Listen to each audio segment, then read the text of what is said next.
எல்லாருக்கும் என்னுடைய வணக்கத்தை தெரிவித்துக்கிறேன். சினிமா அப்படின்னாலே ஏவிஎம், வாகினி, இது ரெண்டும் தான் ஆரம்ப காலத்திலேருந்து பெரிய லெவலில் இருக்குது.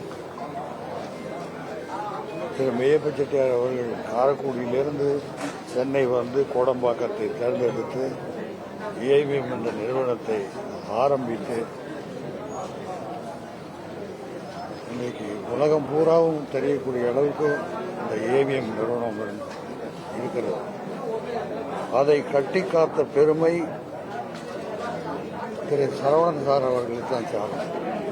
ஏன்னா அந்த நிறுவனத்தை அவ்வளவு சிறப்பாக நடத்தி எல்லா ஹீரோக்களையும் வச்சு படம் எடுத்து ஒரு சிறந்த நிறுவனமாக இன்று வரை நடத்தி கொண்டிருக்கிறார்கள். 1972 வந்து நான் இந்த ஸ்டுடியோவில் என்னுடைய முதல் படம் பொண்ணுக்கு தங்க மனசுங்கிற படத்துக்கு டெஸ்ட் இங்கே தான் நடந்தது ஸ்டுடியோவில்.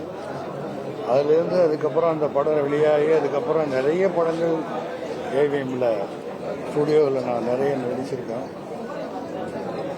அப்போ இருந்து எனக்கு சரவணன் சார் நல்ல பழக்கம். ரொம்ப அமைதியாக, ரொம்ப பொறுமையானவர், நிதானமானவர், ரொம்ப நல்லவர். சினிமாவில் இப்படி ஒருத்தர் கிடைக்கிறதுன்னா ரொம்ப கஷ்டம். அதுவும் ஒரு தயாரிப்பாளர், பெரிய நிறுவனம். அமைதியாக இருப்பார், நல்லா நகைச்சுவாக பேசுவார். என்னை சந்திக்கும் போதெல்லாம் என்னை ஒரு 10 நிமிஷம் சிரிக்க வைப்பார். இந்த நிறுவனத்தில் நானும் சக்திவேல் என்ற படத்தில் டைரக்டர் ரவிக்குமார் அவங்க படத்தில் தான் முதல் முறையாக ஏவிஎம் படத்தில் நான் நடித்தேன்.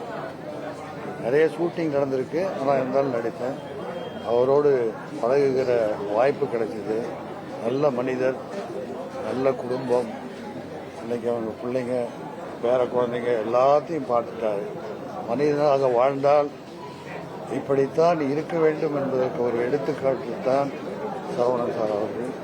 அவருடைய ஆன்மா சாந்தி அடையவும் அவர் குடும்பத்தாருக்கும் என்னுடைய ஆழ்ந்த இரங்கலை தெரிவிக்கிறேன். நன்றி. தமிழ் திரையுலகுக்கு மட்டுமில்லாமல் இந்திய திரையுலகுக்கே ஏவிஎம் நிறுவனம் ஆற்றிய பணி ஆக்கச் சிறந்தது. அதாவது ஒவ்வொரு காலகட்டத்திலையும் பல திறமைகளை நம்மளிடையே அறிமுகப்படுத்தியது இந்த நிறுவனம். பல பேருக்கு வேலை கொடுத்திருக்காங்க.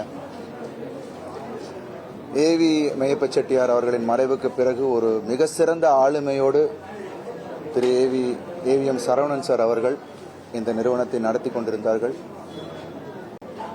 இப்படி ஒரு ப்ரொடியூசர்னா இப்படிதான் இருக்கணும் அப்படின்ற ஒரு எடுத்துக்காட்டாக இருந்தவர். ஏன்னா நிறைய கேள்விப்பட்டிருக்கோம். பட் இவ்வளோ ஒரு சிறந்த நிறுவனத்தோடு நானும் பணியாற்றுறதுல ரொம்ப ரொம்ப பெருமையாகவும் இருக்கு. அவரை சந்திக்கூட வாய்ப்பும் கிடைச்சது, அவர் கூட பேசக்கூடிய வாய்ப்பு கிடைச்சது. அது நான் ரொம்ப பெருமையா நினைக்கிறேன். ஏன்னா அவ்வளோ ஒரு டிசிப்ளின், எல்லாருக்கும் மரியாதை,